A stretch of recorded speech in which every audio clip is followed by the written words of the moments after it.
Welcome everyone to blade&soul World Championships 2017.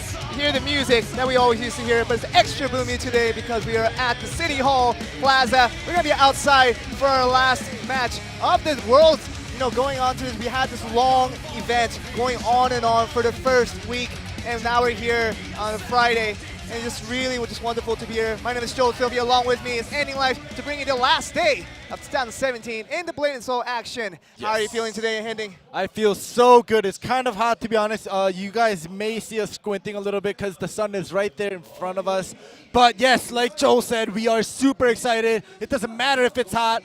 But before we get into the main match, which will be held later on, we will have the more exciting. Personally, I think this event match that we have right now is going to be more exciting. Definitely. Yeah. We're going to get the event matches getting very started, and we're going to see all the global players that have joined for the first time, and a little bit of veterans as well mixed in there, just to show up in this global super match is what they're being calling it. So it doesn't really account for the actual the result of the World Championship Finals, obviously, because they've already been mostly eliminated. But the point of this is to get all the interest that you guys had on the viewers, trying to see which players you wanted to see face off once again.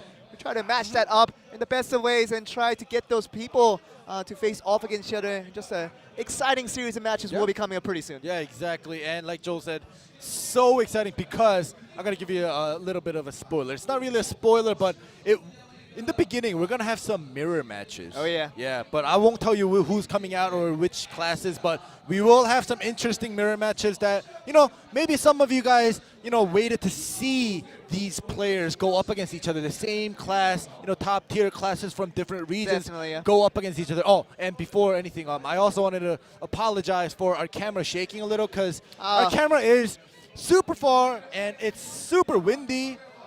And it's hot at the same time, so the camera might shake a little bit when it's windy. So just bear with us. We are outdoors. I mean, we're usually trying to just usually look at the camera when we do speak to you guys, but the camera is way far away from us. I think it's around at 1,000 millimeter zoom right there. I have to say, it's realistically too far. Just a minimal shakes. I'm coming from a very windy day today. It's gonna bring all those shakes. But what's shaking up today are the global super matches up today. You're gonna see the mirror matches. Actually, anything I have already described. It's going to see the Destroyer for match 1, Assassin mirror match will come on in match 2. We're going to get Kung Fu Master. Woo! This is very much scripted for you, Ending. The Kung Fu Master mirror match for game 3. Now you see the actual player list up on the stage. See Koichi Hirota coming from Japan, the Fury Destroyer, original of its kind, going up against the more conservative Sonic Choi on his Korean Destroyer. I'm going to see how that game one unfolds. Game 2 is going to feature Zhu Xiaoshan coming from China and against a very surprising face that we haven't seen for a while. Jinyu Park will be up on that assassin spot to see whether China versus Korea can get us the best assassin in that matchup. KFM, this is going to be a big one because we were going to feature the first appearance of Anton Nilsson, better known as Zappage. He's coming from Europe, and this guy is known as the Master KFM in that region. We're going to see him go up against Soohan Kim, though. Notably, we call him the best KFM in Korea. Just overall, and there's no arguments against that. So, now, with Soohan Kim not having qualified for Worlds this year, we want to see these two matchups go forward, and match 3 should be very exciting one. Yeah, and after the 3 mirror matches, we'll have the mix and match for NC. Oh, you just skipped by, but you saw NCW, which was NC West versus Russia. It'll be very interesting, and mirror matches will be very fun. The mix and match versus NC West versus West, and then we'll have the West versus East. Oh man. Why do we have to do this? We just do because it's very interesting to see. Hey, what if West beats the East? I mean, that's the biggest story here because East, every Eastern region in blade&soul, including China, Korea, Japan. I mean, those 3 regions by itself have had introduction to blade&soul for such a long time compared to the Western teams. And now we're trying to see whether the best players from the West can beat up the best 3 players coming from the East. That is going to be the big question here. Yeah, that is. And, just don't get confused. It's not, USA East versus USA West. It's, it's Western and Eastern. Western Hemisphere, Eastern Hemisphere. That is the question. Don't get confused because in the beginning when I heard they're going to have a West and an East, I'm like, how are you going to divide up East and West? Because I was thinking in US terms.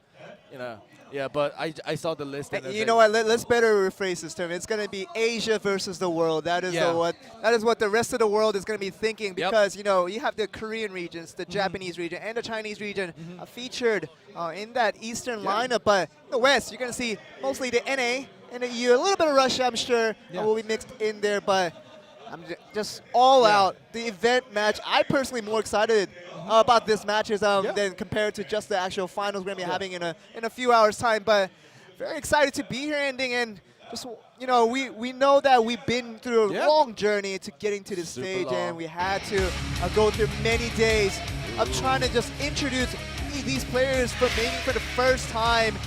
And you see one of the players that we haven't seen for the first time in Worlds was Koichi Hirota, the Destroyer from Noonsan Fan Club, coming from Japan. And this guy, he doesn't need a Fury build to be Fury. He's furious at every build that you see him on the Destroyer. And this guy is going to be representing one of the best Destroyers in the world. He's going to be going up against another Destroyer in that sense. Yeah, so basically World Destroyer versus someone who's challenging the World Destroyer. So let's see if Koichi Hirota will be able to take away that title away from Sang-Jin Choi in this first mirror match of today. And it will actually, prize money is also on the line. It's not as big, but $1,000 for just winning one match. Hey, worth it. Yeah. And I think it's just a pride on the line here, ending. It's just all about these guys. You see the guy on your screen right here, Sang-Jin Choi, the World Destroyer, coming in from GC Busan Ren. You know this guy, everyone knows. And just if you've been playing Blade and Soul and never heard of this guy, shame on you, because this guy has been dominating the field in that role of Destroyer for a long time now, and he just doesn't want to be challenged by anyone, and he will definitely be in this case where Koichi Hirota, coming from Japan, will be up, trying to challenge him, but it's just going to be a very uphill battle for him as long as he can get the win here. Yeah, it is, and to be honest, the way Koichi Hirota plays compared to Sang-Jin Choi, their play style is very different, like Joe mentioned.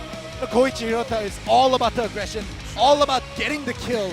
But Sang-Jin Choi has been used to the team play ever since last year when he was on just GC Busan, and he actually won the Worlds in tag. You know, he was used to the support or the tanky role. So he isn't too used to playing that 1v1, going super aggressive, going for that kill, going for that aggression. So we'll have to see how much Sang-Jin Choi has prepared for this one-on-one. And it's definitely not a team play in this one. It is a do or die, a 1v1 situation between these two sides, Japan and Korea.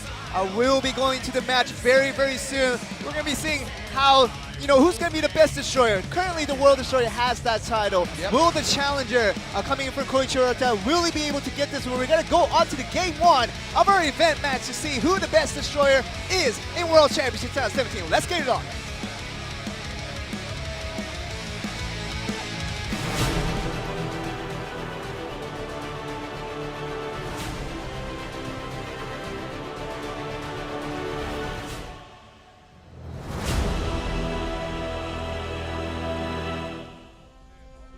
Begin game one. This all-important mirror match. We're going to see Koichi Hirota coming in from Japan, representing Noonsan Fan Club, go up against Sang-Jin Choi. Now, we know Sang-Jin Choi is not the aggressive type, but it's definitely showing otherwise, because he's going very aggressive in the very beginning. Yeah, and they have both traded their gust in the beginning, the first 10 seconds. They do both have their persistence. Typhooning. Typhoon on both sides is what you see here. Judgment Cleave is trying to go through for Sang-Jin. Gets the wedge up. He's going to throw him away. Okay. There we go. Koichi Hirota going down on the ground here. Unconscious. Let's see him get right back up. They both know they'll get their gust back very similar timing. Definitely true. And Sang-Jin Choi, this guy, he knows this is not a team game. It's just about win or go home. That thing! That forces Koichi Hirota to use both of his escapes. There you go, and Sang-Jin Choi still in iron plating. Let's go down. Doesn't usually escape though. We're going to see if Koichi Hirota can get an aggressive hold onto Sang-Jin Choi. But Koichi Hirota is in a dangerous position. He's going to just keep getting damaged until the next 10 seconds. He has no escapes. There he goes, and Sang-Jin Choi really just keep going with this. Gonna get him down onto the ground with the power driver. But it seems like he wasn't able to finish Koichi, and he does get his gust back now. And now Koichi has to go at Sang-Jin Choi, take out his escapes. Another stun coming through, and the gust having to use through. with that grab onto him, and Oh, Koichi's not it's taking the basically damage. over. And with Sunjin Choi really be able to get the counter damage on, but Koichi is unable to take out Sungjin Choi's escapes, and not one at all, except for the one in the beginning. and really true, you have to get that escape away, but it's going to be Koichi Hirota looking like he's going to go down any second now. Still doesn't have Pops that that escape. persistence. Yeah, that's the only way he can get out of there, but Sungjin Choi just looking to get the finish right here. Wow, back row chase. Oh, Beautiful. Oh man, the upward block, getting him up into the air, into the aerial for the knockout. And it will be Sungjin Choi picking up that title and retaining his World Destroyer title as the best destroyer in the world still. Yep, Koichi Hirota couldn't challenge it. He has successfully defended his title. And you know, we always, got hyped for Koichi Hirota's destroyer, and it's not that he played bad. It's just the way the stage is set up, there's so much excitement, I'm pretty sure, and Koichi Hirota, he could have gotten nervous. Sungjin Choi is used to this big stage. Same with Koichi Hirota. He has been participating in Worlds since last year, in tournaments. But I guess it's just the experience difference, and there's no reason why Sungjin Choi has this title, because he is the World Destroyer, and I'm pretty sure to keep that title, he has practiced. There you go, and we know that now. Sungjin Choi is not only a good tag player in that destroyer, he can beat out any destroyer in singles, and he has proven that once again with this game 1 of the event match. Here you see on the screen, you saw the representative coming from Taiwan and China. You see these very familiar faces that have played very well up to these last days of World Championship. But right now, event match, let's get on to the fun parts of this. We're going to go on to game 2 very soon, it seems like. Oh, it seems like we're going to go on to the same game again. It's not going to be over right away. It's BO3. It's going to be best of 3 singles matches, and we're going to get on to the second match between these Destroyer and Mirror match. Let's get it on.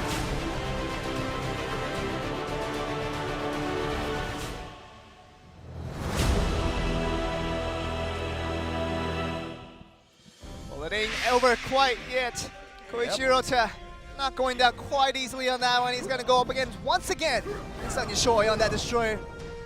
Yeah, it says best out of 3, but I'm not sure if it's first to 3 or literally just best out of 3. So whoever wins first 2 games will win. We'll find out. We'll find out. But this time around, Koichi Hirota was able to first take out Sungjin Choi's Gust, but ends up using his right afterwards. So they are trading Gusts once again. So they both have their persistence up, and they will be available to both players. Who's going to be the first one to proc that we're going to find out pretty soon.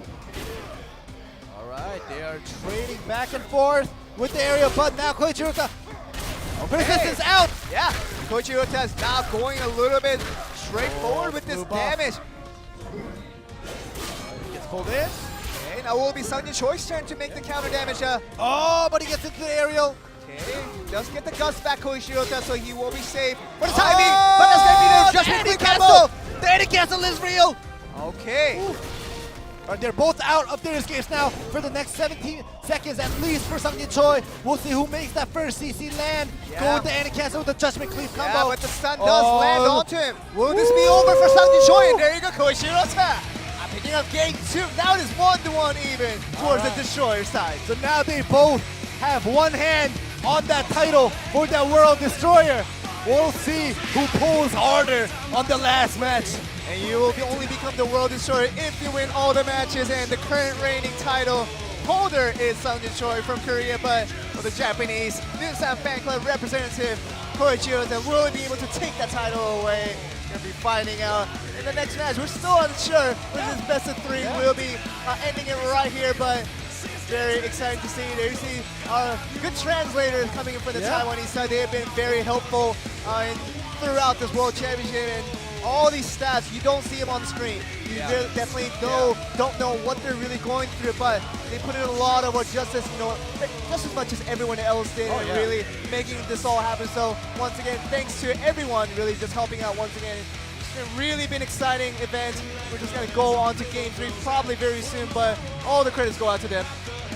Yeah, so like Joel said, all the staffs, all the people that are working on the stage for this tournament, everything, get this ready is definitely, deserving a big applause. But let's get into this last match. Let's get it on.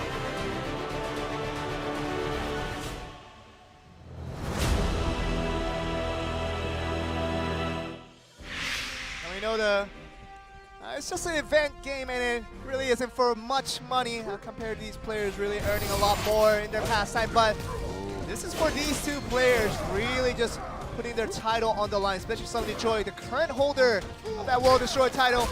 Will he be able to retain it though? Oh, look at this. Sung-Jin Choi is just going all out. He knows what to do at different situations. There you go, and Sung-Jin Choi is Pulls him going in for again that with aggression, the doing more smash! damage, so much damage with that Typhoon. You don't need to wall bang when you can do it in midair. And that is Koichi Hirota just taking out the bleed. Wow! Oh! That was crazy right there by Sung-Jin Choi, making that defensive, making it into an offensive. Okay, but we see Koichi Hirota trying to go back for this now, trying to put that counter damage on. Will he have enough though? We're going to find out. Still has that gust and persistence, Sung-Jin Choi, so very dangerous situation for Koichi to go through, but he also has his gust as well, so it's quite not over yet. Yep, Koichi slowly filling up his health, and he just pops his iron plating. All right. Koichi is out of persistence for the next 25 seconds. Okay, now he's going in though. Back roll chase. Will he be able to get Gust. this? All right, Koichi's out of all of his escapes. Now, if Sung-Jin Choi gets one good CC on him, he might lose this best out of 3. And really and trying to pull him in there. Woo. That Ember Stomp saved Koichi just there. I mean, it's not over yet. It's still 1 minute and 30 seconds left to go. Nope. But it might be over now with Sung-Jin Choi getting the grab. Wow. Getting the wedge. And that will be enough to end it with that cleave in. Wow. Sung-Jin Choi still the World Destroyer as it seems. Japanese side. Koichi Hirota could not pull up there. You see a smile on his face on that screen. He had a fun night. It was a good match to begin with, but it would have been nicer if he could take that title away from him. But as it stands for right now, Sung-Jin Choi is still going to be a World Destroyer. And until next year, someone will be able to take that away. Yeah, and you know, for Koichi Hirota, it was a good experience for him, I'm pretty sure, to go up against Sung-Jin Choi, because, you know, everybody around the world who plays Destroyer, you know, some people may think, oh, I'm a better Destroyer, but officially, on stage, on paper, Sung-Jin Choi is the World Destroyer, and he still holds this title. And Koichi Hirota, you know, getting that hand on that title, you know, getting one round away from Sung-Jin Choi, it was a good experience for him. But unfortunately for Koichi, he was unable to beat Sung-Jin Choi in the best out of 3. As you say, and then getting the hand on that title, as you say, does take a lot of effort and does take a lot of pure talent. And maybe lacking one of those two was Koichi Hirota this time around. Maybe he can try again once again if he can establish himself as that pure challenger coming into 2018. We'll be finding out very soon, but all in all, Sung-Jin Choi still the best destroyer is confirmed. Yep. And go on to the second series, it seems like. Assassin Mirror match. I mean, I'm so excited because we haven't seen Junior Park in forever now, and just seeing him on this stage to go up in the World Championship Tournament stage against one of the better assassins that we currently are aware of with Zhu Xiaoshan coming in. It's going to be really interesting to see whether he can get it done. He's going to be representing China, as you see here. Well, have you seen this guy before ending? How do you think of this player right now? Zhu Xiaoshan last year, I'm gonna say personally from what I felt of this year's Worlds, he had a better team last year, and he performed so much better as a team and as singles as well. So even though Bab did get knocked out early on this year around, he is a very formidable assassin. Whereas Junior Park, we don't even have to introduce him. Everybody knows him already. But I'm gonna create an excuse or a little bit of because he has been playing less of Blade and Soul because of his work schedule, his personal style. So we'll have to see if Junior Park is still up there. We're gonna get a very good introduction back up Junior Park to see whether he still has that touch on the assassin. We're gonna go on to game 1 between Zhu Xiaoshan and Junior Park to see who the best assassin is in this best of 3. Let's get it on.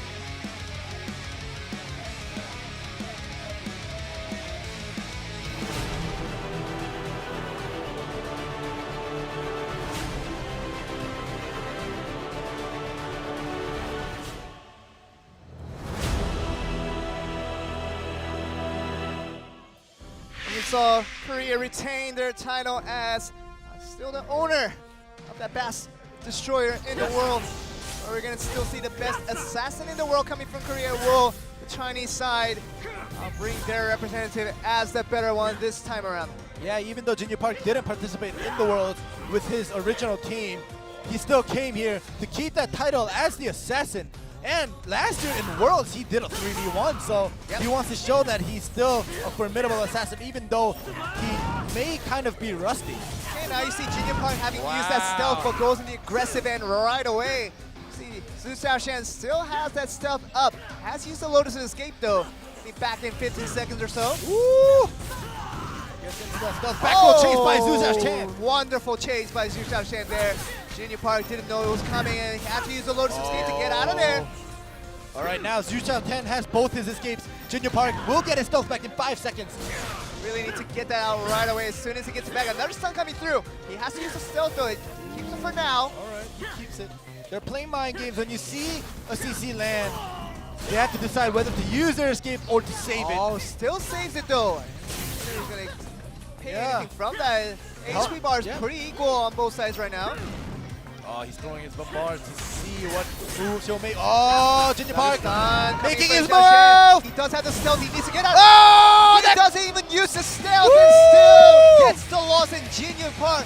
Not having played for the entire Korea Finals and coming back now on the last day of World Championship.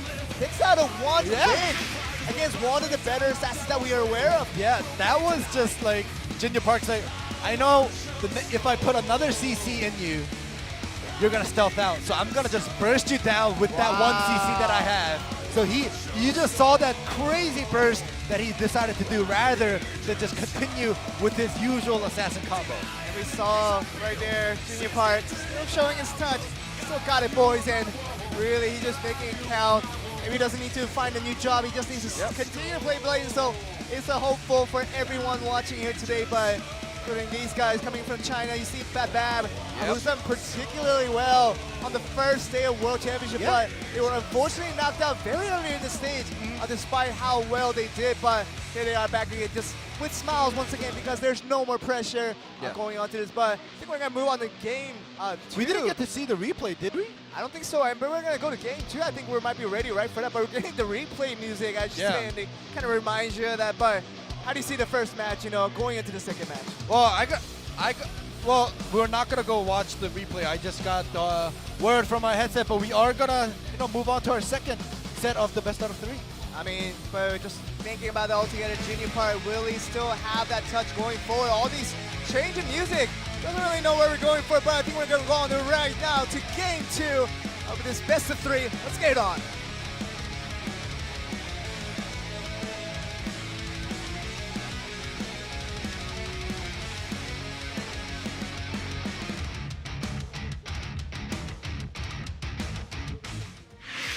Oh, and not even an introduction screen getting onto the match. Oh, Jen, step it up a little bit. We're going to get onto the game we are now. outdoors. We are in the City Hall Square of Seoul, South Korea. And Junior Park once again taking out his stealth. Xiao Tan is not looking good right now. Yeah, after losing that first match, Xiao Shan, he wants to get one match back at least. Doesn't want to go down 2-0, but Junior Park really wants to make his title count and still retain that best assassin in the world. We're going to do that. Puts him down on the ground, though. All right. They did trade one escape per person, so Zhu Xiaotan will get his stealth back now. Junior Park still has 20 seconds on his Lotus of Escape. There we go. You see that stun coming through for Junior Park. Let's knock out the Lotus of Escape, though. Still has stealth on both sides. Now going to use it from Junior Park. And Xiao Shan still has his stealth. That's that one advantage that he has over the Korean side, but will it be enough to get him a win, though? Junior Park gets his Lotus of Escape. Will he be able to put it down? ASAP, put it down. Okay, not just to use that bombard. Oh, Junior Park counters that. He's going. He's going to force out. Oh, okay. Now the mind games, like you say, Andy, it's still happening. The mind game is being played on me right now. It really is, and we're trying to commentate the game, and really knowing when the stealth is going to be proc is important, but Ice Mine this time around for Junior Park. Yep. Zhu Xiaotan, both escapes available. Junior Park is out of his Lotus of Escape, but gets the timing he is perfectly, making his move right now with the webbing. All right, decides to use his stealth. definitely not too shabby from Junior Park, concerning how long he hasn't played Blade and Soul. Of course, we don't know how much he has practiced on his off time, but you know, like I said, really finding his new job and has to really spend a lot of time on that. He didn't have much time to play Blade and Soul, but it's still pretty good concerning that fact over. All right, Junior Park has to use his stealth very soon, or he might get bursted down like he did to Zhu Xiaotan. There we go, the stealth is procced. Yep, and Zhu Xiaotan now just needs one more attack. Let's have that Lotus of Escape though. There we go. There we go, plants it down, but he has a chance to really go aggressive here. Right, he smokes into stealth. Xiao Shan, what is he gonna do? Oh, CC'd! Zhu Xiaotan has to use his stealth, but he might just get bursted like he did before, because he doesn't have that much health. Oh, the poison breath! Oh, the stealth comes through. Wow, it's Barely just one survives. hit away. And, but you know, Junior Park doesn't have any escapes right now. He might have the stealth back in 1 second, but if he can get that out, it's not completely out of it. Yes, Zhu Xiaotan, he still has a chance. He does, but one bad poison breath from Junior Park. You see the second mark here is 5 seconds Oh, left to there we go. Junior Park Oh no! The stun coming out, the stealth is going to be coming. Another stun coming through. Oh. And will it be enough to finish it? Oh, he does finish him. Junior Park finishing him off on the other end. We thought Xiao Shan might have had a chance there, getting the double stun back to back, but it wasn't enough to finish him on. Junior Park has what it takes to get that finishing blow in the end. Check out that 2-0 win. It's going to be confirmed best of 3 win towards him now. Yeah, definitely. And you know, the second match was closer, way closer compared to the first match. I truly thought Zhu Xiaotan was gonna get this this round and make it a 1-1. However, Junior Park was like, no, I don't think so. You ain't getting anything from me, is what Junior Park said. Yep. I mean, I can have a second job and still be better at shooting, so is what he's saying also. That's mean. Well. I mean, that's what he's saying because I can imagine how much time he doesn't have now compared to when he was a full-time Blade and Soul player. You have to be so willing to maintain that top level, but even with that time off, I mean, he's still Junior Park. He still has that touch, and he's still got what it takes to get a win against any assassin. Yeah, and if you just noticed, they did show us the replay of the first round and the second round. Right now, we are on the second round. We just saw the first round replay, so I guess they decided to just cramp up all the replays at once. Hey, that's fine. I mean, as long as we get it, it's fine. And so the second round. Yeah, this one was close. This one was close. Really was, and I thought he might go to the TKO even, and might have still gone to Junior Park on that damage difference, but in the end, the best assassin in the world still retains that title with Junior Park, and on to the next series very soon, the last series of singles, I believe. Yep, going to be happening very soon. It will be very, very interesting. Personally, I always say this, personally, but this is really, really personally, because it's 2 KFMs coming out for that mirror match. We have Zappish versus Suwon Kim. I mean, we haven't seen Suwon Kim in a very long time. I mean, he's appeared for the wildcards to get his last effort, trying to make Worlds 2017, but obviously it didn't happen with that new team that he has formed. But this guy on the other end, though, Zappish and Tom Nilsson, coming in from Europe with bad intentions, is going to be interesting to see, you know, how he does. But from XT, I apologize, but just a bad intentions, but he's just as good. But Zappish is going to be coming in to see whether he can beat a better KFN this time around against Suwon Kim is going to be the big question here. Yeah, and the funny thing is, you guys see the secret code right now on screen, and this is quote-unquote the world champions, but this code is only for Korean servers, I'm sorry. And we will be getting into the KFM mirror right now. Let's get it on.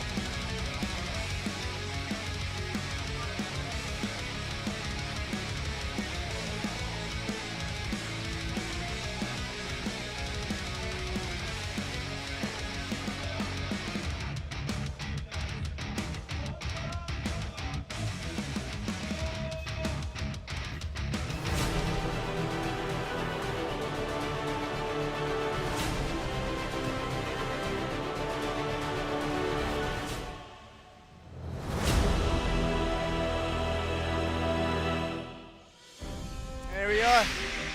For the third series we have in this event match, it's going to be the Kung Fu Master mirror match ending. Oh, yes. How excited are you to see this one? I am always excited, super excited as always. There we go. Suwon Kim making his first move on Zappish. And I've heard rumors that Suwon Kim was actually helping out Zappish during the Worlds while his team was still in there. But ooh, dodges that second win with this sidestep. He does, and Anton Nilsson. You guys know about Zappish, coming in from Europe. Has done very well throughout the competition, but pulls him in, pulls Suwon Kim in with the Rising Dragon. He is going on with his aerial combo this time around. Oh! Gonna get out of there with a simple retreat. What a move by Suwon Kim to get that done. Searing Palm is landed on Suwon. Alright. Oh, triple kick! Okay, now we're gonna get the stun in. Oh, the back roll. Gets out with that retreat though. Second wind is coming back for Zappish now. Oh, triple kick on Suwon! Okay, will this start something though? Oh, this is over for Suwon because he is out of second wind. Okay, another stun coming through. Will it be over as you say? I think we're gonna be finding out very soon. As Zappish doesn't make a mistake. He's still going on with the combo and another stun coming through. Will it be enough? And yes, Zappish with that stance near the end. And that'll be good enough to pick out a win against the Korean KFM. Yes. And will he though pick up that World KFM title? Suwon Kim seems startled by that one. I don't know how he lost out on that one, but Anton Nilsson, Zappish coming in from Europe. He's going to be picking up the Game 1 victory. He wants to continue on with this and pick up that 2-0 victory even. Maybe get that World KFM title if he can. Yeah, that is true. And you know, at the end, I'm kind of curious if they're going to show the replay right away, but when Suwon Kim got dazed, he could have back rolled. He did have his back roll, but he didn't, and he just ended up getting finished. But it seems like he is accepting the fact that, you know, it was his mistake, or he was outplayed by Zappish on that first round, but it is best out of 3, and we will soon be moving on to our second match. And it's all about the outplays, and Zappish had what it takes. The outplay is mentor, as you say. Yeah. The student outdoing the master, as you can say as well. This is what we saw from Zappish over Suwon Kim. Going on to Game 2 very soon. Another greetings coming from one of the representatives. We're going on to Game 2 very soon. See how this match goes. Yeah, it seems like we are going to just cramp up the replays. The first round, we did have the replays in between. We're going to go on to Game 2 between Zappish and Suwon Kim. In Europe and Korea to see who the best KFM is in the world in the Game 2. Let's get on.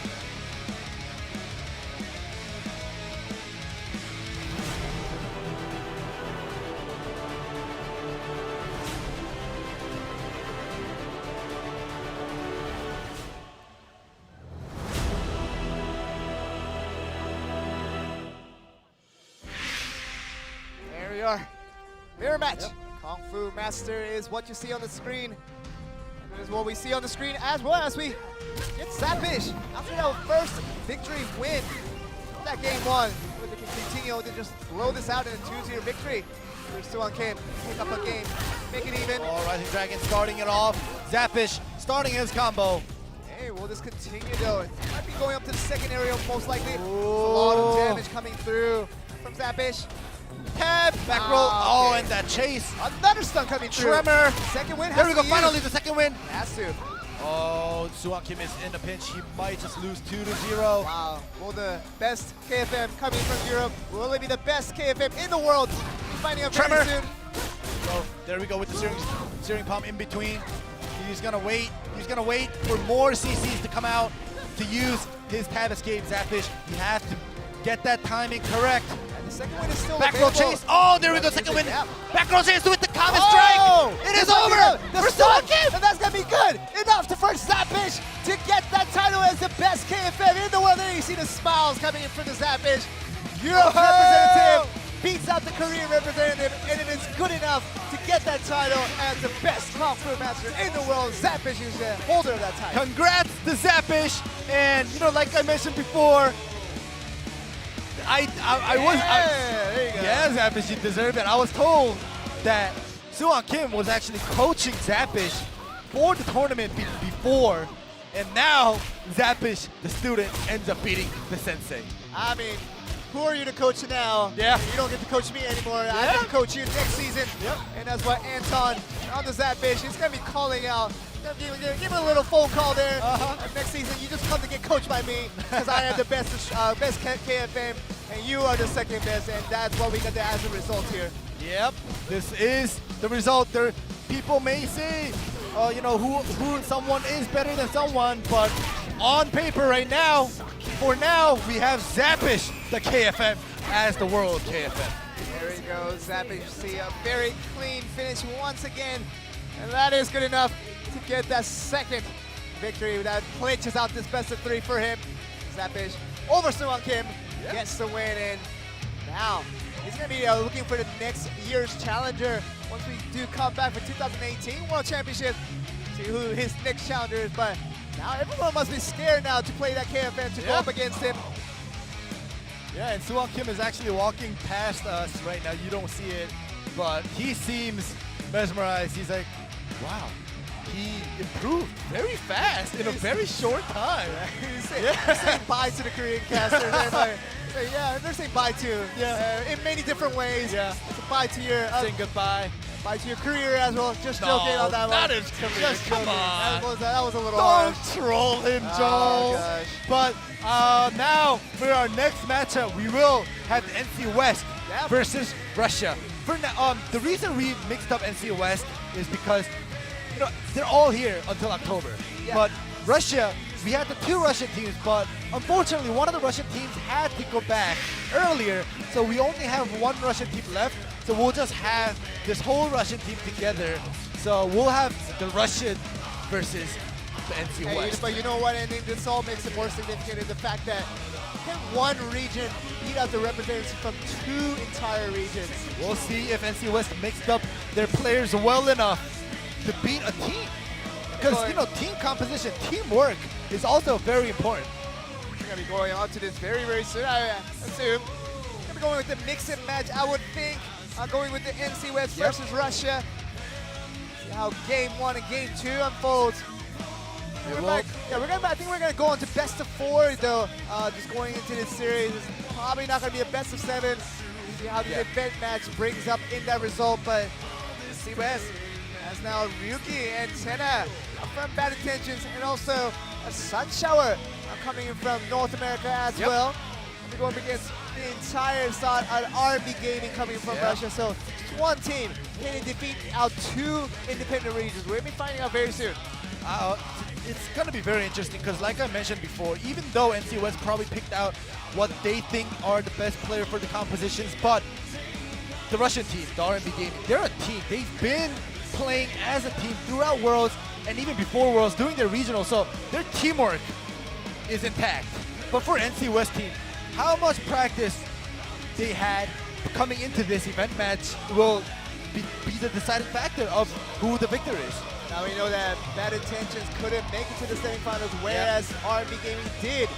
So the difference is, now with Luki being the only person not available in this team now, we need to make this question now. Was Luki the problem going into the semifinals? We're going to be finding it out ending, because we're going to be seeing if they beat R&B Gaming this time around, then Luki was the problem. So you want to bash on Luki now, do you? Luki is a great guy though, but he deserves all the praise.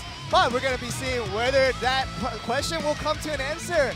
As we'll get to the match pretty soon. I think they're working on some of these things to make sure everything is intact before we do move on to the match. Just right now, but how do you see this match coming forward though? It's going to be very interesting to see how NC, especially the NC West team, because these 3 aren't a team together. So I want to see how they interfere and tag and their solo, who they bring out for the solo, how they interfere during tag. It's going to be very interesting because, like I mentioned before, R&B Gaming, we've seen them perform. They are very solid. They are formidable as a team. But NC West, mixing up the EU and NA players together for this event match is going to be very interesting, especially if they make any funny mistakes during tag. It's going to be very noticeable. Very true, and look at that stage right there. This is where we're located. You see us on the red desk. This is where we're located, and it's a large stage, capacity of 4,000. That's what NCSoft has told us, and it's a very wonderful event that we're definitely have a lot of honor to be in. It's such an honor to be here and just casting these guys for you. And we're going to move on to the match very soon, though, but we seem like we are still setting up. Yeah, but let's keep talking about this though, because coming into this day, we have to go through a lot of days coming into this World Championship Finals. I think we're gonna go on to this very soon. Back to the desk, most likely. There you go, back to us. Yep. The music, we almost heard the end of the music. Still didn't get to we hear it. did.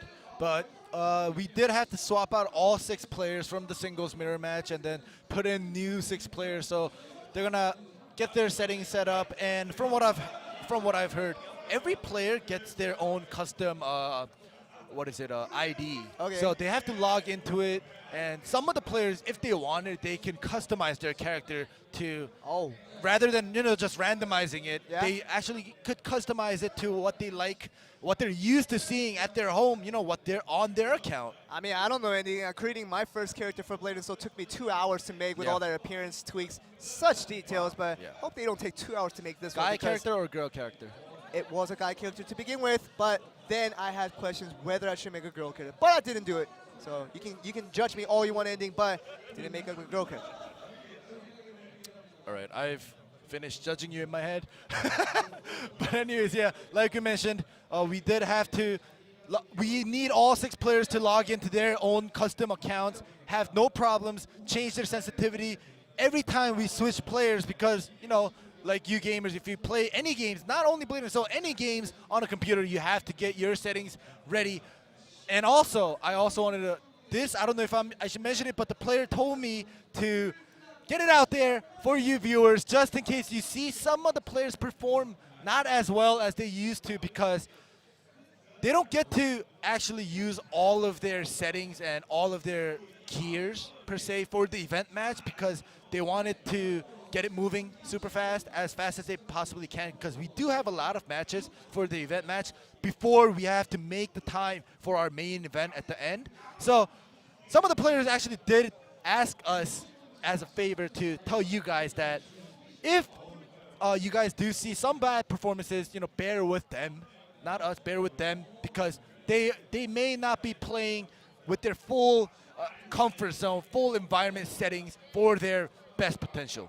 Hey, you know what though?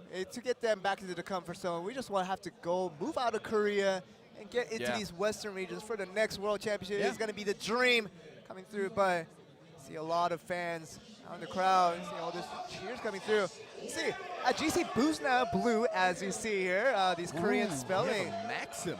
Maxim Ivanov. And Anton. So what does this mean, really? We're going to be trying to figure it out, but perhaps they just misspelled Busan and spelled it Buzna. We have to find out, but I think that's Korean English for you guys right there. Yep. Lovely. Korean English right there, literally. But yeah, it seems like we are actually still setting up. We see on screen Ryuki, Tena, and Sun Shower. I'm telling you, Korean fans, they're on to these Western teams and R&B gaming you see on that sign. That is not a Russian fan, guys. That is a Korean fan really just enjoying themselves, with acquaintances with these other teams other than the Blade and Soul Korea teams, which is a very interesting thing. And I think that's the kind of core potential of why we're having this World 2017 in the first week, because all these fans out here, all 4,000 of them, if they are all seated, they only get to watch Blade and Soul Korea for an entire year. They're not introduced to any of these other players from around the world. But there's so many players, and not only players coming from Korea, Japan, China. I mean, we go all the way around. Now we're introducing the Western players with EU and NA being a part of that circle as well. So it's really good that I think that World Championship is now expanding over to those regions and really allowing even the fans, even the viewers to really take note of how great these players are as an individual and also as a team, and just really would like to see this expand much further in the future. Yeah, and I was actually talking to some of the other regional players, the non-Korean players, including all the regions as if the translator was there, I was talking to them, asking some questions, but some of the players, I won't name names, but some of the players that I was talking to actually said they made some Korean fans, some being girl fans too, asking to take photos with them. So I was like, oh man, this is, I'm just mentioning this because you mentioned, you talked about, this world's Blade and Soul worlds expanding now to the Western countries. So last year, the stage was big. We had a lot of crowd, but we didn't have the Western countries join with us, but now we have it. Every year we are improving. We are trying our best to improve. So, but we're gonna go on to the match and see. Okay, so this is this the is live tags for our SNS social users. networking. Yeah, social networking is going on live, and we see all these fans You see most of them coming from City Hall. This is where we are located. We are located right around center of the entire city of Seoul. And as more importantly, it is the City Hall of the great city of Seoul. But we're going to be here for this event. And I'm sure that you guys got the camera view on how beautiful this stage is. And we're right at the core of it. And trying to enjoy this Blade and Soul tournament all together for this last day of World Championships. I think we are ready to move right into games. I think the producer has told us many things, but the one very inviting news that we just heard was that the games are ready to go. So hopefully we can move on right in soon. There you go. The music has finally signaled us that the games are ready. We're going to go on to NC West versus Russia. Who will get the first win? Find out. Stay on.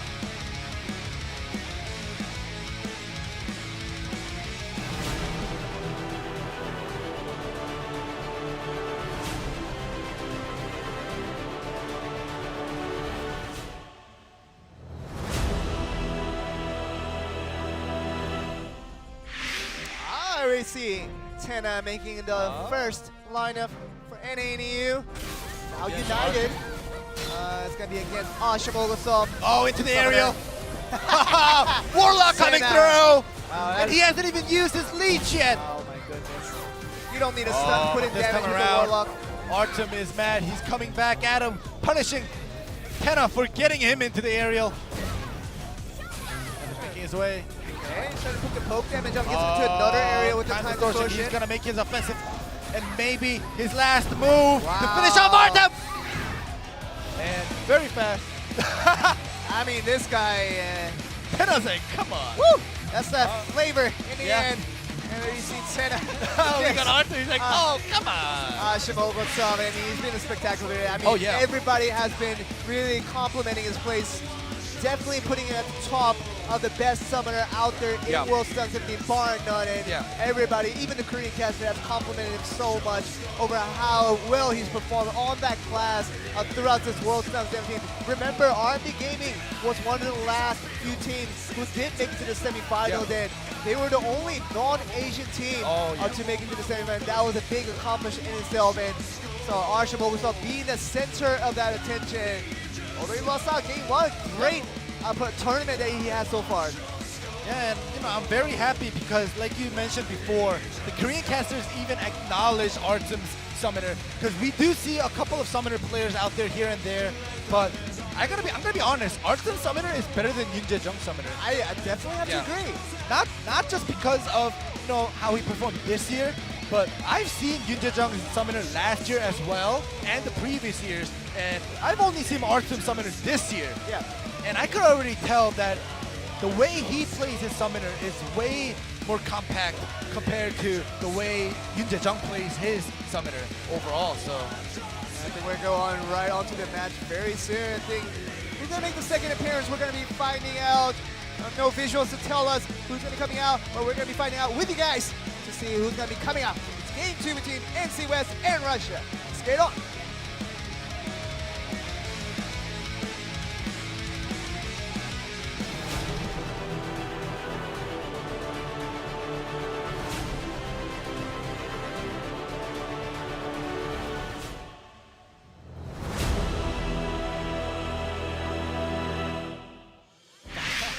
It'll be Ryuki coming in for game 2 for NANEU. Now united for just one day. They're going to be separated after this day is gone, and it's all about whether they can pull out a win again. Alexei Dolkovenko. That Warlock, we'll see if he is able to come through. We like to say when the Warlock leeches into the area, Warlock coming through, but right now, he's in there, but there's... Ooh, Rookie escapes. Now he's out of both this game. Same goes for Alexei. He does have his Void Walk and uses that time distortion. All right. That's that escape advantage now Gokumenko has over Ryuki. That advantage will come through in significant amounts of damage. We're going to be finding out very soon. Yeah, the familiar is gone now. It's Rookie's chance to get rid of his second wind before he summons a familiar. There we go. He's making his move. Rookie. Now has to use the second win, Gokumenko. Oh, leech has been used. Yep, and it has forced out another Tether Blade, I'm sorry. Tether Blade was landed. So gets into the air. Oh. Another stun coming through for Gokumenko. Knockdown. Ryuki now will move forward with this. All right, Warlock still has his boardwalk. They're both playing very carefully right now. Stuns are going back and forth, but not to really much damage. But now starting with Ryuki. A lot of damage. Another stun coming through. Will he be able to get away? He has a second win available, so he will be able to get away once he comes out from that webbing. But Ryuki is not going to allow any time. Second win coming through. You waited for that. Warlock, will he be able to come through this time around against Ryuki? Second wind is gone, so it's going to be a dangerous situation for Gokovenko. Will Ryuki be able to finish him off? We're going to be finding out. Wow. Ryuki making his move. He's ignoring the familiar right now. Still has his stuff. He can play aggressive.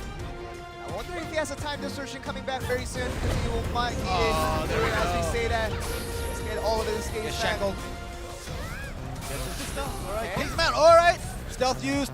Lotus of escape coming back. Yes, so plants it down first. Yep, there we go.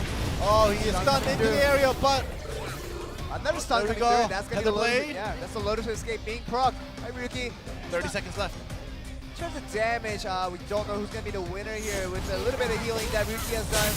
And I assume that Gokovenko has to do a lot more work to get this back into even. I'm going to say 5 seconds isn't enough for either classes to just finish them off, so we'll see what they do in the next 20 seconds. And Ryuki still, he now gets that stealth back. 1 second, but Gokovenko needs to go aggressive with that familiar that he has. To the blade, yeah, it does connect and force out another 5 stealth. seconds! Just need to go for the damage. I don't know why. Just there we go. Still. Second wind is used. Okay. Back roll. Damage. Leech. That made a TKO. Oh, that's actually pretty Okay. significant damage near the end. So will Gokovenko have the win now? Sin, I think Ryuki may have the slight advantage. There we Oh, go. yeah, and Assassin. All right, Ryuki satisfied. Yeah, Assassin wins on every TKO. That theory still comes true. And Gokovenko, it did seem like he put a lot of damage near the end, but wasn't good enough to win out on that TKO. Now it's 2-0. Yeah.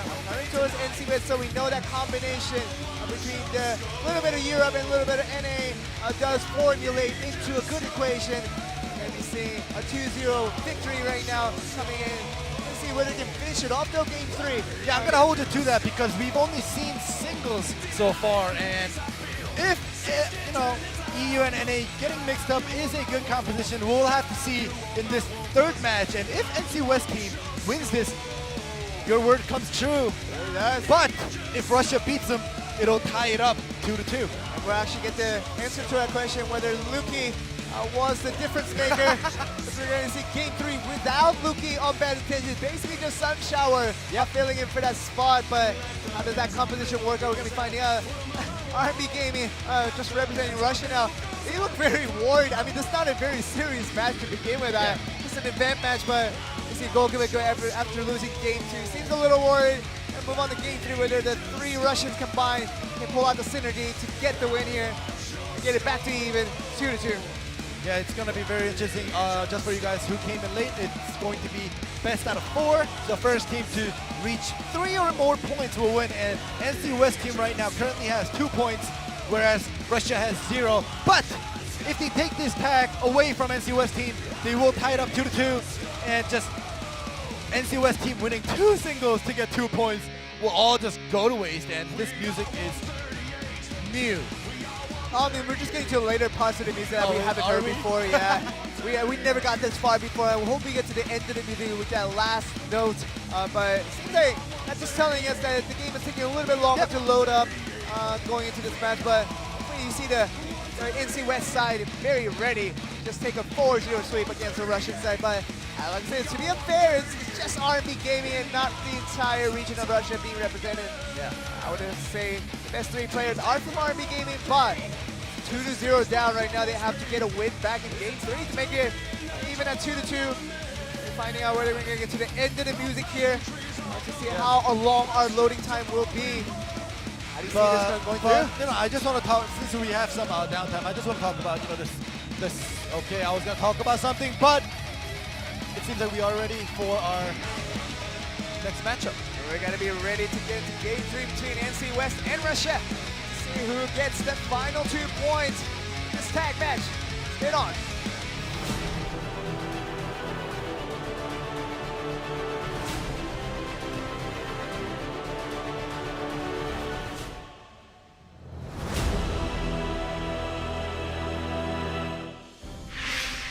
There you go. It's to finally decide tag match. Whether NC West took it off right here. Ooh, mirror match. Alexi starts it off with the Tether Blade, but ends up using his second win. Kokominko, he does force out the Void Walk away from Tenna, so Yep. has that one less escape. Okay, the interfere comes in. It's a reaction 2v2 now. Damage going Oh! primarily towards Kokominko. Oh! Tenna is in the air. Artsum coming in with that defensive interfere, making it into an offensive move. He does it. They're just going damage back and forth between these two sides here. Tenna. There we go. Back rolls out. This time around, offensive interfere from Maxim. Yeah, Maxim even up with one of those superstars coming in from the Russian side. Oh, but more importantly, this is a lot of damage. Tag out. coming in. There we go. Sun Shower. Wow. We haven't seen too much of him because he was knocked out pretty early in the tournament, but all in all, that was a very good interfere coming with that lightning draw. All right, Maxim is out. Naruki is tagged in by Sunshower. It seems like the NC West team, the NA and EU team, has used one more tag point, which means the Russians are putting them into a corner. And we see even definitely one of the fan favorites coming into this tournament. Yep. Oh, but he is in the air. Oh, what?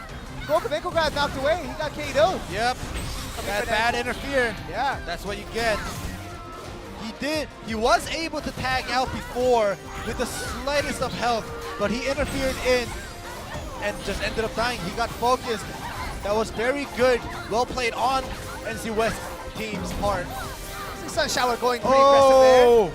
Ogotov taking the damage, but the chase is coming right away Yep. towards Ivanov. No, And Sun that. Shower just really Woo! wants to make himself known in this World Championship. He didn't get to do that with his team, having been knocked up so early in this tournament, but in this event match now, doing everything right. Wow, that's a lot of damage. Oh, Maxim is in the air. Warlock is coming through with the Blade Dancer. There you go. Sun Shower putting up more and more poke damage. Will it be enough to knock out Tab the escape, second there we round? go. He's making his move. Hey, Tab Ivanov. escape, back roll chase. He has to tag out. I don't know why he's doing Cyclones? so long. Has to tag out. Oh, Another now he stun. can. Now he cannot with that stun coming through. And Ashim Ogosov is going to be in his 1v3 situation with that summoner. You know how difficult that is. It'll be 2v3. He does have his cat with him. Hey, Until the cat dies, it's Hey. still a 2v3. Yep. true. And Ruki is out of stealth. We'll see if he's able. Well, they are comfortable. Ruki does have his tag point. The Yeah. only one with the tag point on the NC West team. Now, Ruki coming with that blue buff, it seems like, with that one lack of escape. Going for just an instant finish onto his opponent, trying to do Tags that. out. Uses the last tag. Tenna does not have his tag point, so he has to endure a 1 minute and 35 seconds on the field. Now, if Ogotov really Yeah, pulls this oh! off, He's doing a lot of damage to the familiar and Tenna at the same time with that Super Sunflower. I mean, like I was saying before, if you can pull this off, Ogotov, that'll be highly impressive, although this is just a dead match. in But the air, Warlock coming through, guys, with that leech into the aerial. Tenna and the NC West team seem very happy. A 4-0 sweep on the Russians. really is in NC West. Making their company proud on that one. Yeah. See that 4-0 sweep over the very strong Russian side. Uh-huh. I mean, you're telling them Russia can get to the semifinals, but you still are not better than us, is what NC West is saying. Tenna, the center of that attention. That's good damage. Game 1 to pick out a win over Ogotov on that summoner, but we see him do it again in this tag. Game 3, getting out the win on that one. Yeah, so we'll see through the whole, starting from the set 1 to set 3 replays right now. This is Tenna versus Artsum. Very straightforward. Whoever gets that CC first, if the cat was able to grapple Tenna down, Artsum probably would have won, but Tenna was able to outplay him basically and, let his Warlock come through, step on his Summoner, and this is the second match where, oh no, this is the third. Did they just skip the second match? Maybe. Wow. They didn't think it was too important. Alright, well, we skipped the second match, on to their third match and the last match. Alright, we'll see right now. Alexi interfering in, and he just ends up getting knocked away. And this is also a good example of when not to interfere in when you have 5% health. There you go in. Gokameka, I mean, he had other options. I mean, his other teammate was in full health. Yep. Could have came in with that interfere, but chose to come in and stop and risk that. And it's a very embarrassing death off that interfere, not being able to do much, but dying off in his shoes. But let's see this team switching out now. We're gonna go on to the next series. Yep. With this best of 4 coming in for this next out. Who's gonna be though, Andy? It's going to be very interesting. On screen, at least, we see Jaifu Chen, VAC, Satoshi Sekimoto, Oh my goodness. and Tsushin Sang, the assassin. And I hope they show the west side. So it's going to be the East and the West being represented in this last series of this event match that we have prepared for you for the first part of our broadcast. Yep. After this series, we are going to take a break and go wait a little bit before we get on to the actual World Championships finals. But this event match is still an excitement thing. Yeah. We're trying to just enjoy all together. It's been very exciting, to be honest. It's just having all these regional players mixing up in a team just to play, just to show us entertainment, performance, you know? But even though money was on the line, it was more for the entertainment, for the crowd. And I also wanted to mention before when we had that downtime that this was the event match, so the seats aren't filled yet, but they are. I see people coming in, constantly walking in, slowly filling up the audience seats. So I'm very excited to see what's going down for this mix-up match and how it will be carried out onto our main event. There you see on the screen the players represented from the West will be the Bears coming from NA. Yep. Also Luki now, he wasn't the problem, I would have to say, as the conclusion of that one. He's going to be coming from Europe. Let's see, Alexei Gokameko coming in once again, now joining the side of the Westerns. And he's going to be on to the same team that he was just defeated by. Yeah. But the East is going to be the more important one here. We see Satoshi Sekimoto coming from Japan, the godly blade dancer, if you will, coming in, and Shan Jaifu coming from China. Also the secondary, just basically a blade dancer god coming in once again. We saw 2 blade dancer gods coming in for this World Championship 2017, and those 2 on the screen. One's right there in the third player, Chang, very formidable on the assassin. Yeah, it's going to be very interesting. And on screen, we just saw that Satoshi Sekimoto may be playing the Destroyer for the team. So, yes, he does play the Destroyer and the Blade Dancer, but we haven't seen his Destroyer yet in this 2017 Worlds. So we'll see how much he's prepared for this. And unfortunately for Jaifu Chen, he may come out with the Blade Dancer for singles if he does come out. But for tag, I'm pretty sure that he's going to stay on the Warlock for the team composition as well. I mean, those 2 blade dancers having the most impressive 2 players in this entire World 2017, just because of their pure performance on their singles, of what their capability is on that specific class. And we've seen it just time and time again. These players are just not a one-trick pony. They can do it all the time. They're so consistent, and they can perform at the highest level every single time. Definitely. And it seems like we are slowly getting ready. It seems like the east side and the west side both seem ready. Oh, okay. So Jaifu Chen is talking to the translator. So, you know, we may have some communication issues on the east side, especially because on the west side, they all speak English to a certain amount, but on the east side, we have a Japanese player, we have a Chinese player, and we have a Taiwanese player. And I try to speak to them before in the backstage, and it seems as if they don't speak too much English. Maybe some players speak no English at all, and it's going to be very, very hard for these 3 to communicate with each other. You know, when to not interfere in and just use the escape, or, you know, interfere in so I can save my escape. You know, those kind of communications, those small communications are very important. The Korean players told us that in their booth, if we're not wearing headsets, you know, our eardrums might blow up. That's how much and how loud they talk in their comms. But that's the communication you need to be the best in the world. And obviously, this is just a mix and match for, you know, our enjoyment, for our, you know, performances for the audience, like I mentioned before. But they still want to do well, because if they win this, it's still $3,000 It is, on the line. 3 million Korean won on the line here, and that's equivalent to about 3,000 US dollars, but that's what they're playing for. I'm sure they're going to split it one way or the other. I would assume, you know, if you do a little bit of hard carrying, you can get a little 2,000, And the other two can split about 500. No, that's too unfair. I mean, the contributions ending, it's just all about, you know, how well you deserve that money. Maybe the carrier will get like 1,200 and the other two will get like 900 each. That is 2,000? That's Nah, let's do that. That's Let's 2/3. And two players getting a half of 1/3. If you did 2/3 of the performance, why not? I'm the never 2/3 of the making any prize money? teams with you ever, ever.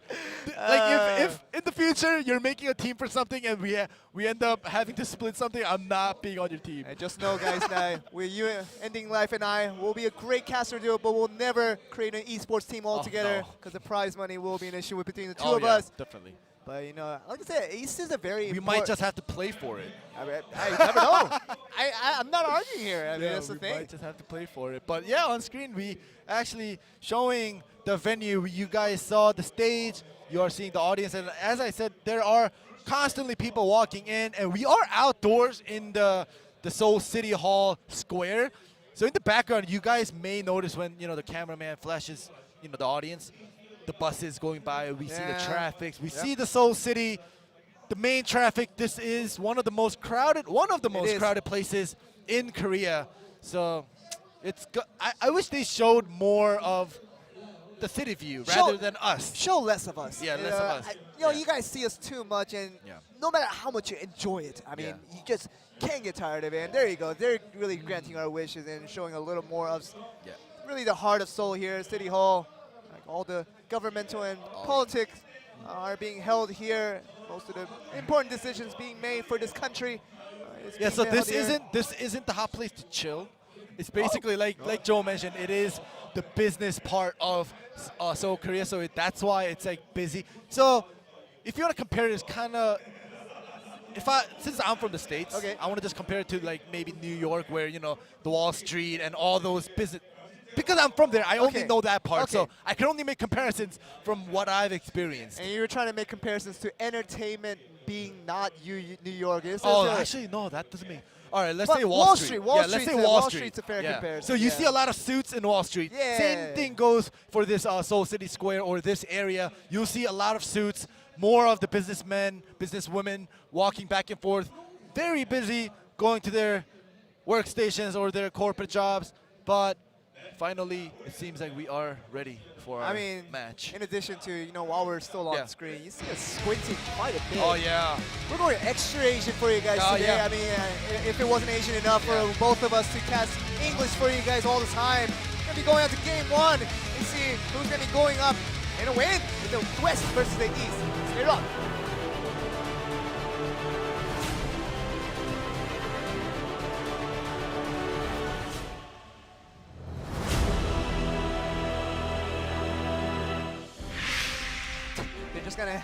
Just gonna keep us on with the mirror matches still going through.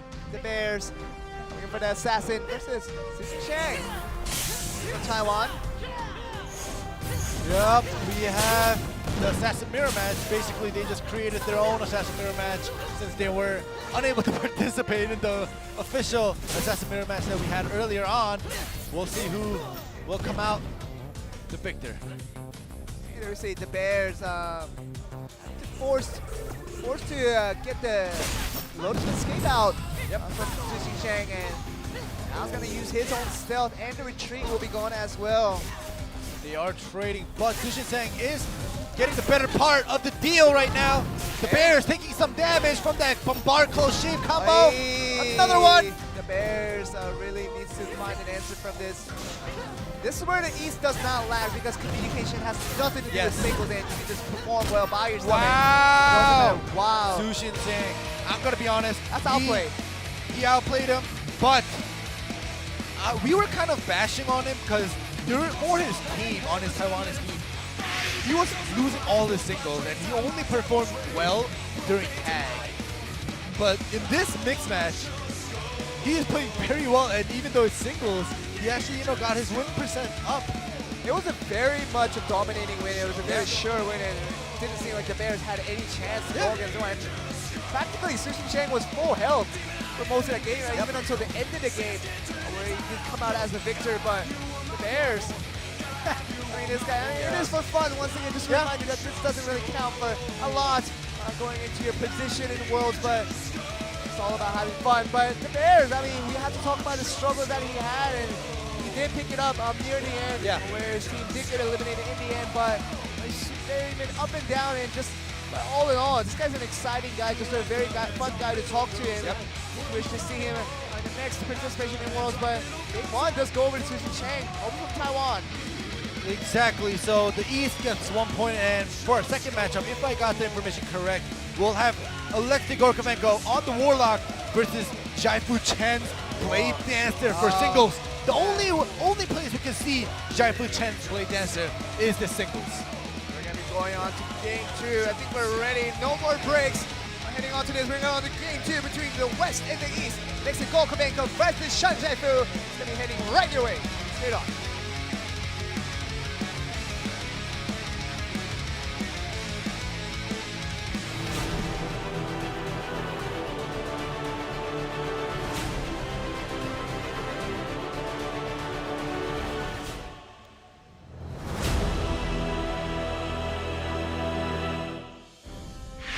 You're a fan of the KFM ending. Such an easy hole when it comes to watching Blade Dancer. Then, depending on how good they are, mesmerizes me every time. Sunshine was definitely one of them.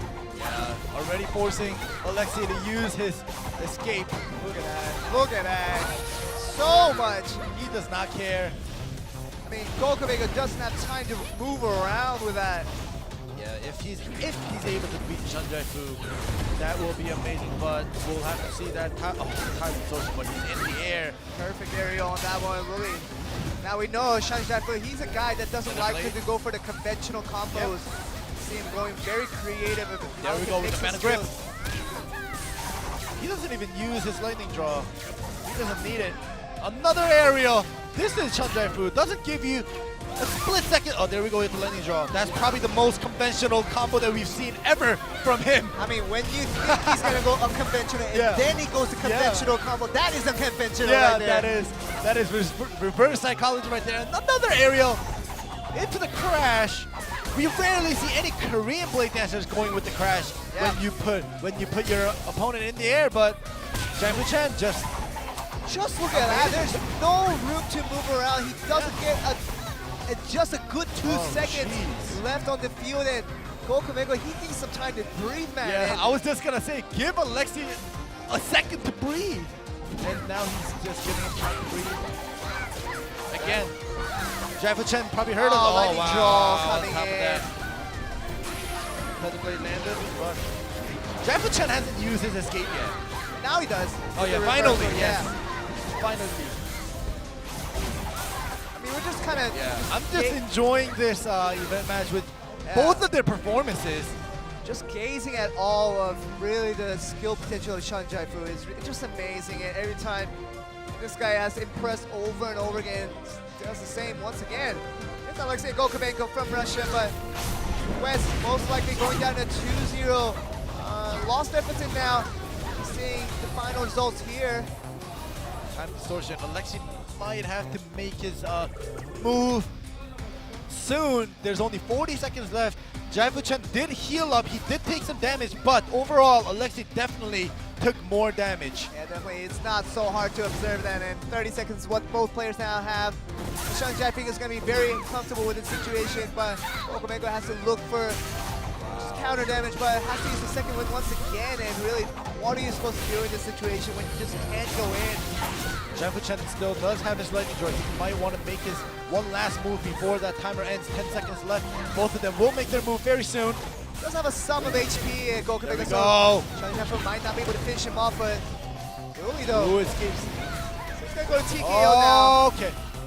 Very unfortunate that the knockdown and the leech happened at the end for Alexei. If he had maybe one more second, he might have done enough damage. So most likely, going over to Jaifu here. Yeah, Jaifu Chen. It's a huge difference.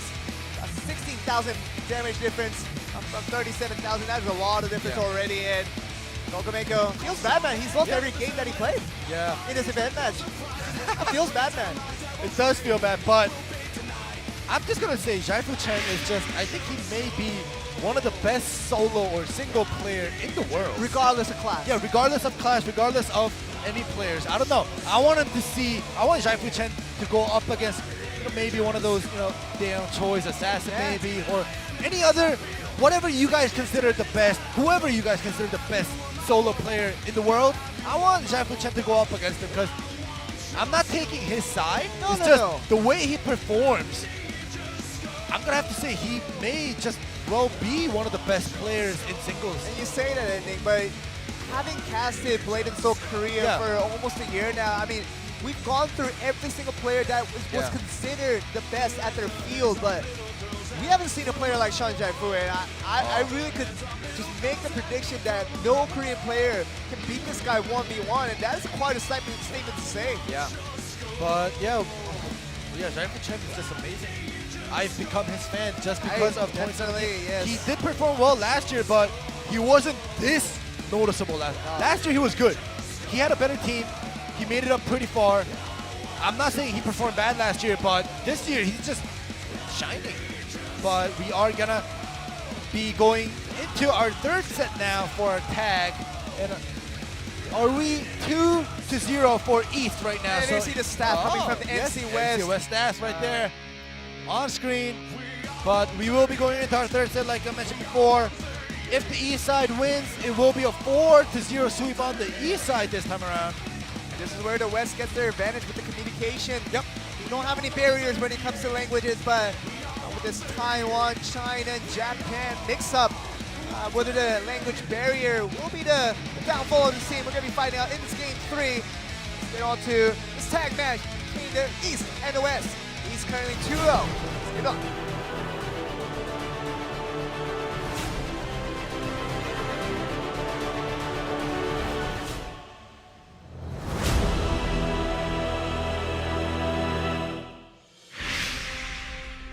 There we go. After picking a 2-0 lead now for the East side. Yep. Back game 3, the tag match that could decide it all for the East or West. And get 2 points right back to themselves and make it quite even for game 4. We do have that mirror match that we saw in the first set. The Bears versus Sushi Shang. We'll see if this time around the Bears could redeem himself. They do both put down the Lotus in case of that escape necessity. All right, there we go. Forcing Sushi Tank to use his Lotus of Escape, but the Bears already used his stealth, if you noticed. So they did trade off one escape.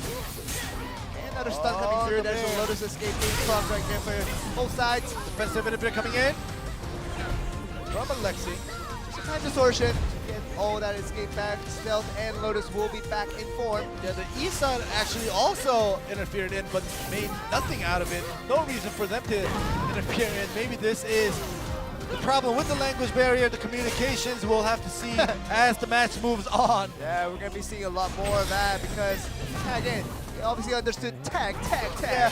They got that part. Yep. All right, we do have Luki on screen. But with that interference from Alexi, Sushi Sang taking so much damage. Nice tag out there though.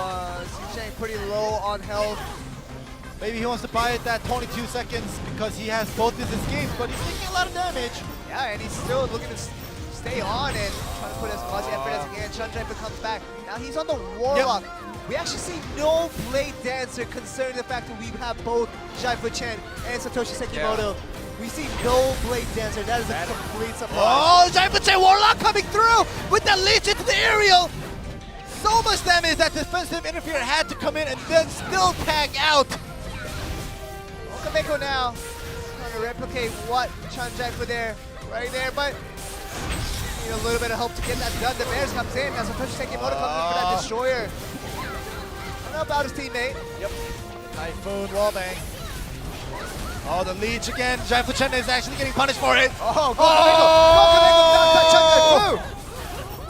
Gokameko. Wow. And finally, Gokameko gets his first win in this event match. That feels good, man. Yeah, it does, and that was with the help of Luki's interfere as well. Warlock plus Blade Master coming through, guys, this time around. We'll see if Satoshi and Sushi Sang is able to come back from this 2v3. It's not quite difficult with an assassin on your side, but Satoshi Sang was just rolling his opponent now. Oh, with that Flock of Blades, knocking Satoshi back, forcing that gust and that iron plating. Gokumenko, I mean, he did a good job to knock out Shan Zhaifu on the Warlock first time around. Oh, Satoshi has a big afro on his head, going offensive. Hey. Offensive interference, oh, reactionary 2v2. Wallbang had been started by Satoshi Sekimoto, but has been followed up by his teammate. That is where the communication error, that's what I'm talking about, plays a big effect. Yeah, Luki is out of the field, drags him in. Searing slash doing a lot of damage. He now pulls him in, yeah. Oh, body swap, continuing. Saving his second win. Just decides to just not use his second win, Luki. Luki really likes to save Back row his chase. escapes, yeah. Now we go forward with this. Will he tag out though? Luki on pretty low health. Comes back out for the Bears. Comes back out on the Assassin. Once again, the mirror match of the Assassins. He's getting the better trade this time around the Bears, but Xinjiang is going to be going forward with this. Trying to get the stun in there, which he does. Close to escape does come through, and a stealth is going to be propped. Wow, Xinjiang playing very well this time around. That defensive interfere comes in with the time distortion. If Xinjiang is able to knock just one player out as an assassin, that will make it 2v2 even, and you know, East may have a chance to wipe that 4-0. We'll have to see. And the Bears still pretty low on HP. He doesn't have that stealth, but he still stays on the field. Oh, offensive interfere coming in, knocked out. Hey, he just getting the wall. Oh! Bears at the slightest health decides to tag out. Finally, Alexi comes in. Probably the MVP of this third set. And Gokumenko doesn't get changed right away as soon as he's tagged in. Force out the defensive interfere from Luki. Alright, Satoshi, the only player on that side, on east side, who has a tag. Comfortably comes out, but the Legion, the aerial! Hey, Warlock Gokumenko. once again! Gokumenko, will he get it done? As the poke damage then is good enough to beat out Satoshi Sekimoto, and Xinjiang is going to be left last man standing, and 1v3 now in this situation. We've seen it done, but can he pull it off? He's been playing pretty well throughout the series. It will be a 1v1v1 because for the next 1 minute and 45 seconds, they'll have to wait until that 3-minute mark for that interfere point. So it'll just be 1 versus 3, but it'll be all 1v1s. So Xinjiang having to use that stealth now. Does have that load to escape. Only if he has a plan, and I'm sure he does somewhere across the map. Let's see. The Warlock is out of his game and decides to use his last tag. Luki comes in, gets chased. Have escape used by Luki. Once he sees even the Flock of Blaze into the aerial, you may have it. Luki trying to go for this now, trying to bring the damage with that. You heard that ding right there. Whoa, that's that Dragon Tongue finishing him off, and Luki wasn't the problem. Yeah, my statement proves wrong, thankfully. And Luki gets that finishing touch for the side of West. Now it's 2-2, back even. Like I said, the communication problem may have an effect there. Yeah, definitely. It might be the problem. The West Side probably, I want to say the West Side played very well. Alexi proving himself, redeeming himself as a Warlock for not playing too well or not playing up to his potential. But this time around, the Warlock did come through from Alexi's side. And now we will be moving on to our last set of this first half and the second part of this event, Mix and Match. There we go, and game 4 will be the last match to decide it all in this best of 4. Yep. Is what we have here. He's going to make the last appearance. We haven't seen Satoshi Sekimoto on the blade dance. I hope to see him out of the field, but will I get my wish? We're going to be finding out. We'll see, but I'm going to be honest, I think Satoshi's Blade Dancer works better with the team composition, whereas Jaifu Chen's Blade Dancer works better on the singles because of the way they play on screen. We do have Satoshi on screen. We'll see. We don't know who will be coming out for our last set. We don't get any information for the last set because it's potentially the third set, maybe the last set. So just think about it, Andy. Blade Master Luki versus Blade Dancer Satoshi Sekimoto. That will be the dream. Yeah. We'll have to see who comes out, but well, everybody is being flashed on the screen, so we don't know who will be coming out. But whoever comes out on either side, it will be very interesting. It looks like Luki is coming out. Yeah, Luki's got his hands on his keyboard and mouse, and they're flashing over to the camera, over to Xinjiang instead. Let's get on to game 4, see how this one ends out. Let's get on.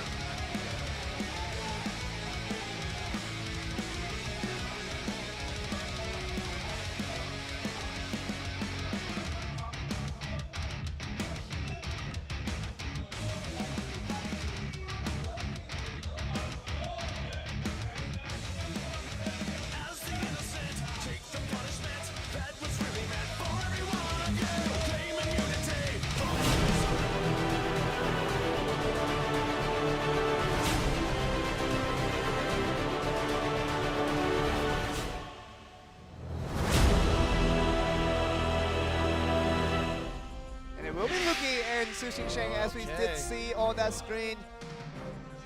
Who will get the win? East and West now, communication differences are no longer of a question. We get to see the pure skills of these two players to get a win for their sides. Now remember, 3 million Korean won is on the line, about this dollar equivalent of $3,000. Yeah, and you don't even have to play a full season to get that money. It's just one mix-and-match series, and you get that if you win. Definitely worth it there, but Luki, he's done very well.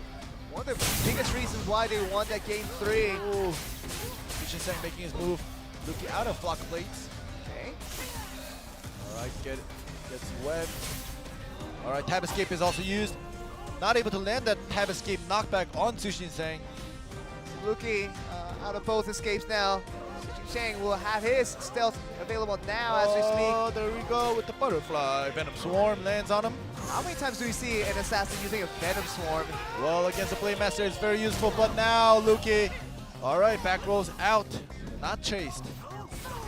Landmine will be popped there, and another stun coming through. It's basically and then over. 7 seconds until his escape, and I'm pretty sure he won't be able to last 7 seconds. Probably shouldn't waste any more time here. The close shave. Oh, for the finishing touch. Oh, he got it. One will be there. He got it. He counters it. He's able to live. Will this be a great comeback though? Another stun coming through. Another second win. All right, knocks down. Okay. Just needs to not get stunned once Pulls him more. in. Oh, that's a lot of damage already with that series slash.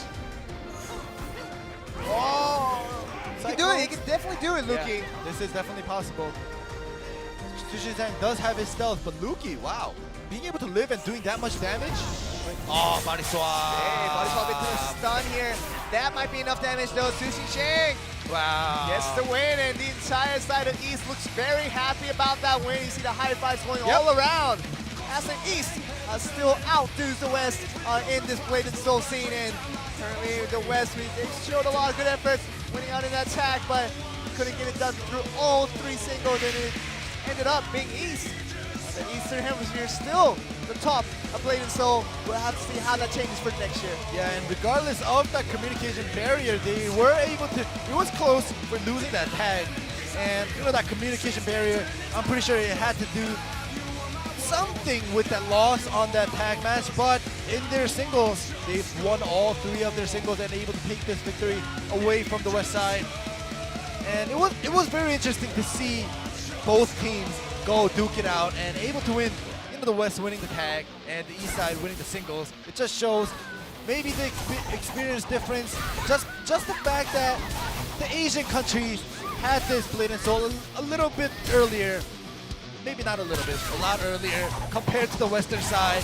Just shows that, you know, there is potential for the West side for them winning this tag. But in singles, I guess not yet. I mean, also you can make the argument that the West hasn't had the 3 absolute best players on the team. That is a little bit of argument as well, because I think Tenna, my boy, being represented throughout Worlds, he's not on the team, and then it's not the best Western team, and that's bar none. No one can make the argument. I'm just gonna not talk. My boy, Tenna, really? But anyways, yeah, on screen we do have that last matchup. It was pretty close at the moment where Luki did have that 5% health and was able to escape that and make it his offensive move into the aerial with the searing and almost come back. Unfortunately, with Sushi Sang's body swap, he was able to finish it off. And on screen, we have the result of the first half of our broadcast, and now this is done for our event match. We will probably take a short break, won't we? I think we would need one. I mean, after casting best of 3s, 3 in a row, and best of 4, 2 in a row, without any breaks in between, I think we need a little bit of break now, but event match is definitely everything that we've been expecting so far. So Sung-Jin Choi and Junior Park pick out a win for the Korean side, but Soo-Won Kim couldn't get it done, and Koreans aren't the best player in every role. Exactly. Just for KFM purposes, Anton Nilsson, Zafish coming from Europe, he was a winner that time around. And the EU got the win over Russia, but it was in the end, the Eastern Hemisphere still are the best Blade and Soul players over the Western. Yep, and it was a very back and forth situation, like you mentioned. Soo-Won Kim, the Korean KFM, losing to Zafish, quote unquote the student potentially, but yeah, right now we on screen we do have the next matchup. It says 1800. I guess the time has changed. I'm pretty sure during Worlds last week we said it was 1900, but the time has changed 1 hour earlier compared to last week's, and this is the main event. Guys, I'm sure you guys can be flexible enough to wake up 1 hour earlier after that power nap. Come back first at 1800 Korean Standard Time to join us back for the real deal of this last day of World Championship. It's going to be the finals, starting with the third place match with GC Busan Red and Pengon D. Then we're going to have a short break to go on to the second event match that we're going to be having with the Team Blue and Team Red. We're going to introduce to those guys as well. But the winner of the third place match will be going up against GC Busan Blue in the end for the very final match of 2017 to decide the World Champions of blade&soul. Yeah, and you know the final, the third place match and the final match is straightforward. But I want to just talk about the global mix-up match a little bit until we get cut off.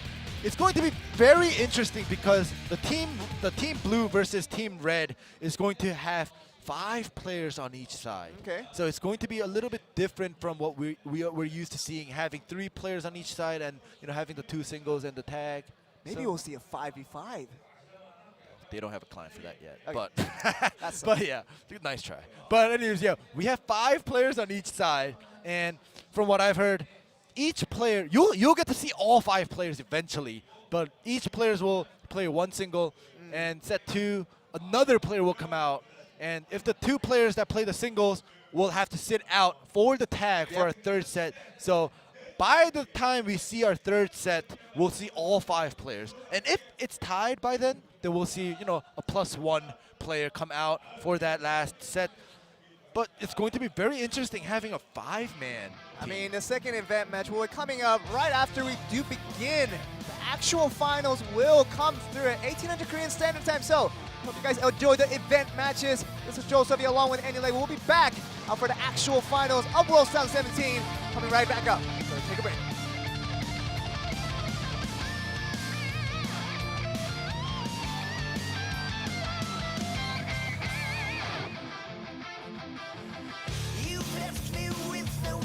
My back's against the wall, trapped in the corner.